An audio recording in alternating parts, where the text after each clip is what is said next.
The Chinese actually don't want to come and negotiate because they are the worst offenders in the international trading system. They have the most imbalanced economy in the history of the modern world. And I can tell you that this escalation is a loser for them. Their exports to the U.S. are 5 times our exports to China. So they can raise their tariffs, but so what? No one wins in a war, but it's proportionality, and the proportionality for the Chinese is going to be much worse. Our allies, Japan, South Korea, India, around China. We have Vietnam coming today. Yeah. Everyone is coming to the table, and basically China's surrounded. They were in a recession/depression due to a real estate collapse that had a real estate bubble that is deflating. That had been going on for years. The economy was in terrible shape. They're going to go from bad to terrible. The U.S. is trying to rebalance toward more manufacturing. China needs to rebalance towards more consumption. Our allies, part of our discussion, as our allies come in and talk to us, is how do we get China to rebalance? We've got Chinese stocks trading on U.S. exchanges. U.S. investors are buying those stocks, and that's helping China fund its military. Are you willing to go that far to remove Chinese stocks from U.S. exchanges? That'll be President Trump's decision. Is China jumping treasuries to try to put pressure on this market? I think it works against their purposes if they are dumping treasuries. Breaking this morning, China says it will impose an 84% tariff on U.S. goods. Another retaliation move in response to President Trump's reciprocal tariffs. Those tariffs took effect last night at midnight, including the 104% tariff on China. Joining me now is U.S. Treasury Secretary Scott Bessent. Mr. Secretary, thanks so much for joining me this morning. Morning, Maria. Well, I want to start right there. Give us your reaction to more escalation coming out of China, taking their tariffs up to 84% on top of President Trump's retaliatory tariffs. Well, Maria, I think it's unfortunate that the Chinese actually don't want to come and negotiate because they are the worst offenders in the international trading system. They have the most imbalanced economy in the history of the modern world. And I can tell you that this escalation is a loser for them. That they have some very smart, the economists, the academicians, technocrats within their bureaucracy, and they would be telling the leadership that we do not have the edge here. They are the surplus country. Their exports to the U.S. are 5 times our exports to China. So they can raise their tariffs, but so what? So let's talk about this for a second, because I wonder, I agree with you. I mean, I think that China needs the United States so much more than the U.S. needs China. But the economies are so connected, Secretary. We're buying all this cheap stuff. People expect things to be cheap. And we know it's because they're made in China. And it feels like a soft war right now with China. Are there any areas or opportunities to give companies the time to move those supply chains to America so that we don't have to rely so much on China? This can't happen overnight, right? Even though China is the enemy, the #1 adversary, and we are in this soft war and they're escalating this right now, are the near-term effects such that the U.S. gets impacted negatively first? Again, Maria, no one wins in a war, but it's proportionality, and the proportionality for the Chinese is going to be much worse. And the other thing too is, Maria, what would be a very good step with the Chinese would be acknowledging that the precursor chemicals for fentanyl come from China. They make their way into North America and then are sold into the U.S. We have more than 100,000 American citizens dying every year. And so China, a very good start would be for them to make a gesture on the precursor fentanyls, because, distributing drugs in China is punishable by death. Why don't they apply the same standards to the people who are exporting these chemicals to the U.S.? Yeah. Well, it's true, and that's where this all started. President Trump said that he was putting tariffs in place on China as a result of their failure to stop the fentanyl flow. But now people are wondering, is that still the reason to put tariffs on China? Is it to raise revenue? Is it to get supply chains into America? Is it to answer, the fentanyl problem? People, business leaders are saying to me, why are we doing this? Everyone was very excited about President Trump's agenda, deregulation, tapping into energy, tax cuts. And now, boom, with these tariffs, everything has changed. Why are we doing this? Well, Maria, I think it's, as you said in the last segment, it's all of the above. President Trump was elected with a mandate. He's closed the border, so check on that. We are doing the very large deportation of people, criminals, and people who have overstayed their visits, their period. So we're in the midst of that. And now President Trump is tackling the trade agenda. And this isn't done in isolation, Maria. As you just interviewed Senator Hagerty, we're running the parallel processes here. So there's tariff, there's tax. Yeah. Tax is going extremely well. That the Speaker Johnson, Leader Thune, from the leadership of people like Senator Hagerty, Jason Smith, Senator Crapo, I can tell you that that's going very well. Yeah. So at a point in the not too distant future, I think we will be back to firing on all cylinders.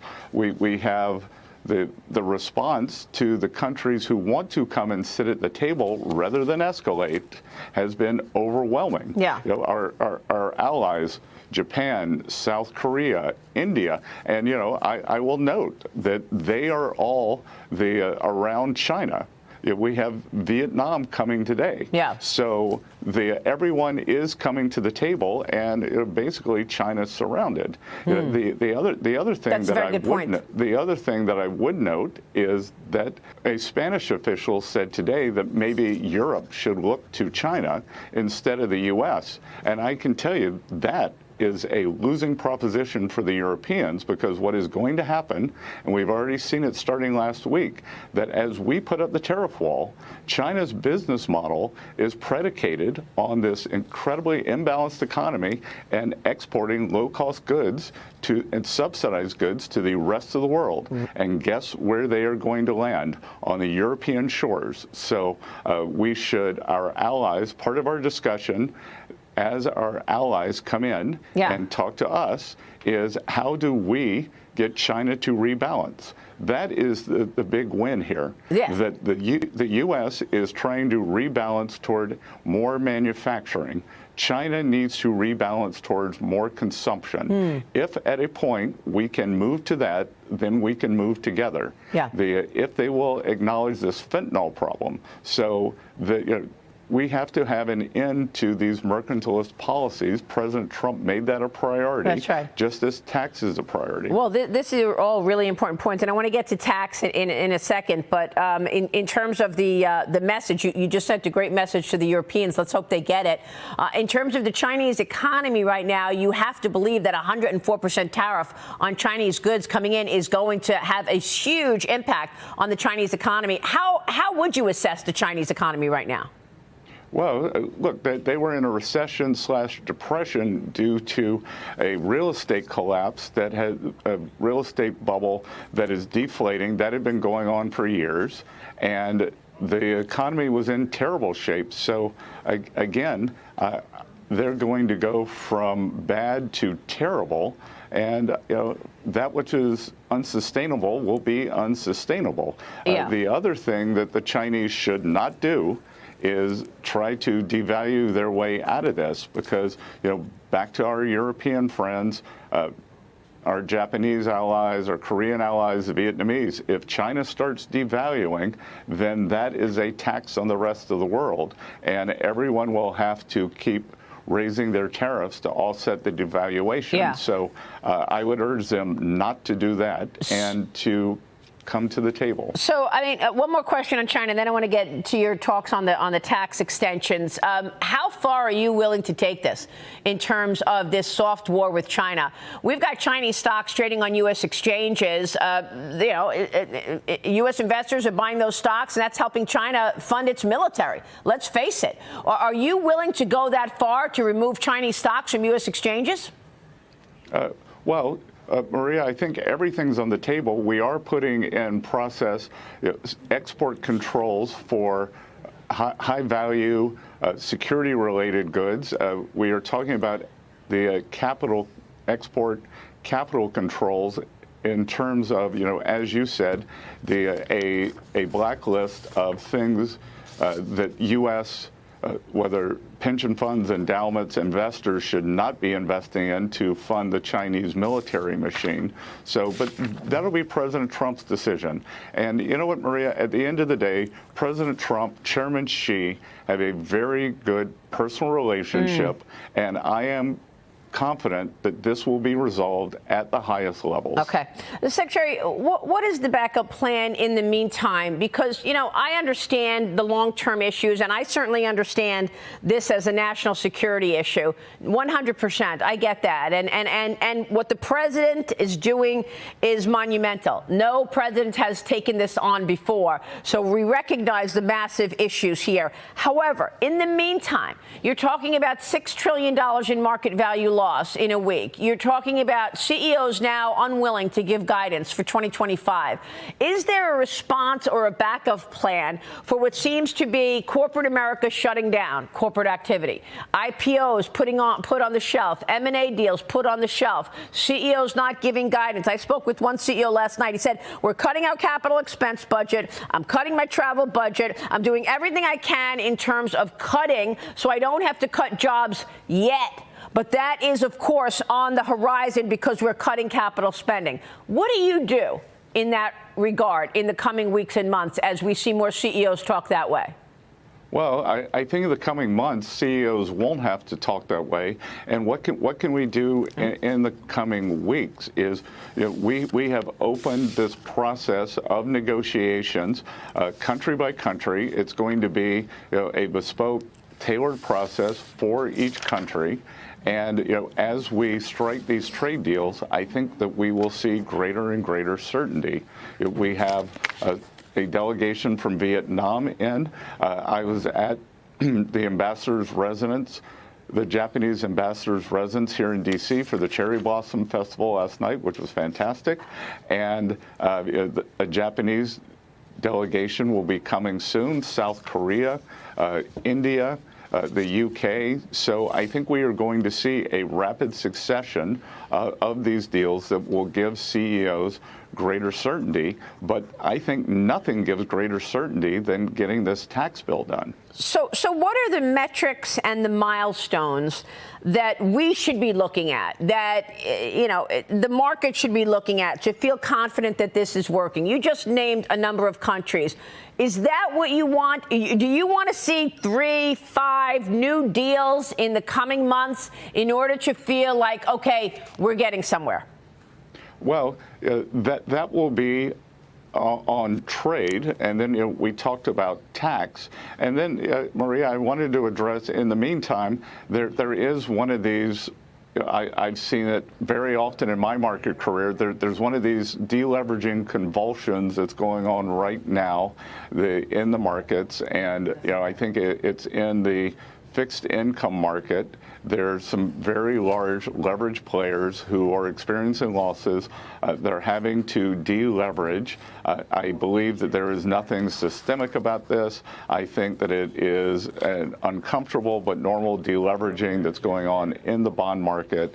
And I expect that as we see the leverage come down, the risk managers tapping people on the shoulders, telling them to bring their books down, which is what happens every couple of years as leverage builds up, then the market will calm down. The other thing I can tell you is I'm giving a speech this morning at the American Bankers Association, and we're going to be talking about the substantial financial deregulation that's pushing forward. Maria, if we think about President Trump's agenda, tariffs came first.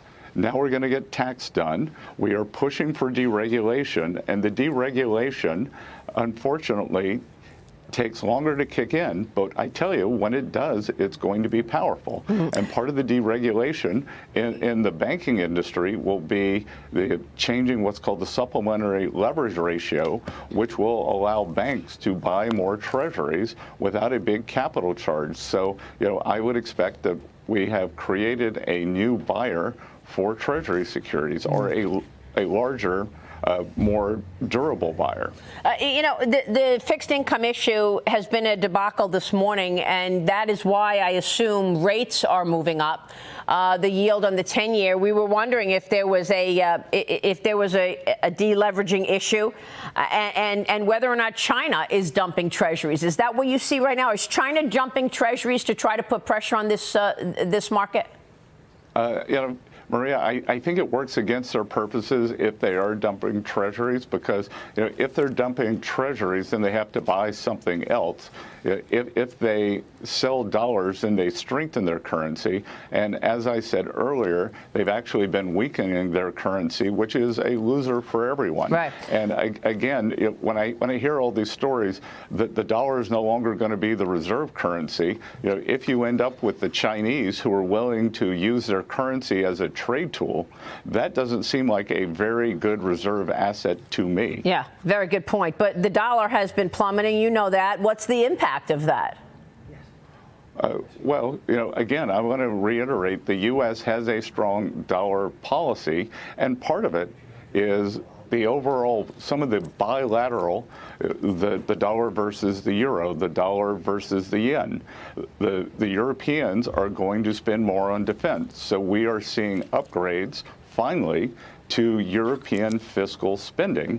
And it was President Trump's pressure on NATO, on the military alliance, to say, pay your fair share. Yeah. And that will bump their economy.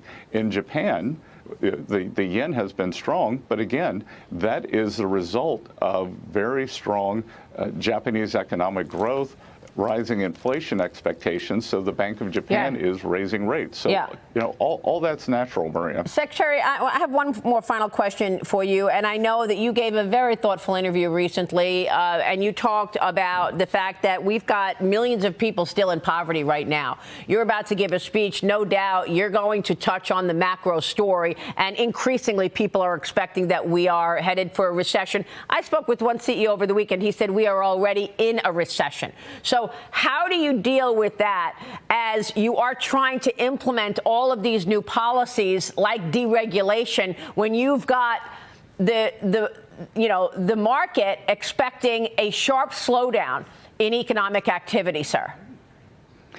Well, Maria, I think what the CEO may have alluded to, and I've said it in the past, that the manufacturing sector under the previous administration was in a recession. So what we are doing is what I call reprivatizing the economy. 80% of the job creation was either government jobs or government adjacent, which is education and healthcare. And this massive amount of government borrowing. So we are also getting the deficit under control, right-sizing the federal workforce, and then on the other side, they're going to re-lever the private sector through smart, safe, and sound bank deregulation.